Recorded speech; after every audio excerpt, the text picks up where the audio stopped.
aften og velkommen til EU Indefra på TV2 News. Mit navn er Pauline Hjort, og i aftens program skal vi tage et kig ind i en af EU's institutioner, domstolen. Når en ny lov i EU skal indføres, skal det først igennem 3 faser.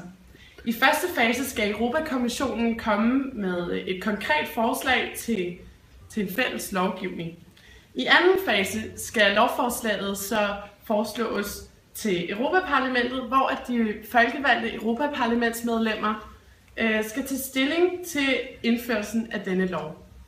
Hvis Europaparlamentsmedlemmerne stemmer for den nye lovgivning, sendes lovgivningen tilbage til Europakommissionen, hvor de skal sikre sig, at lovforslaget overholder EU's love og traktater. Hvis lovforslaget ikke overholder reglerne, sendes det her til EU-domstolen. Her behandler en række dommere lovforslaget og retter det til, så det lever op til EU's reglementer.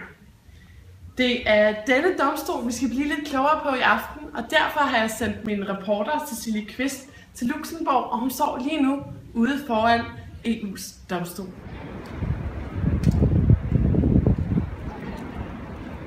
Ja, det er korrekt, Pauline Hjort.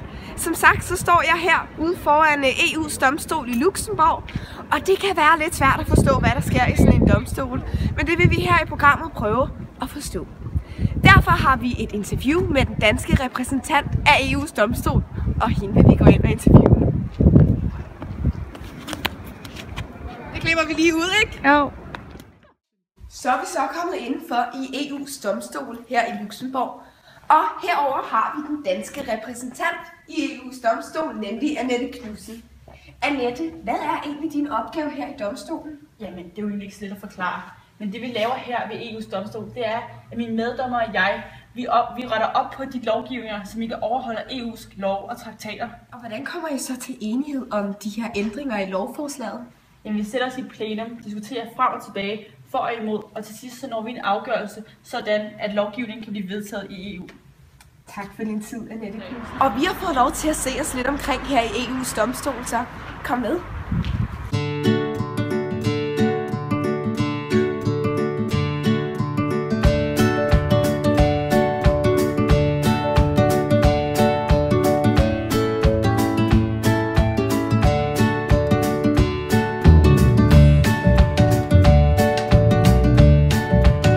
Og der er også elever, der får lov til at besøge EU's domstol.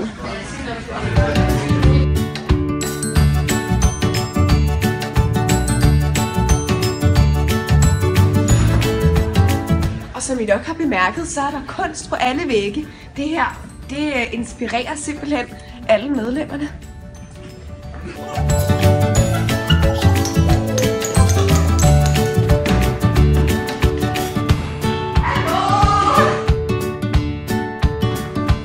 Og rundt omkring her i bygningen, der er jo EU-dommere, der diskuterer om de forskellige lovforslag rundt omkring på gangene.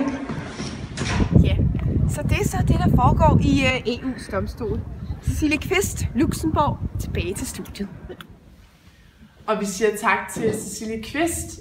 Følg med næste gang, hvor vi ser nærmere på EU's ministerråd. Tak fordi I så med, og rigtig god aften.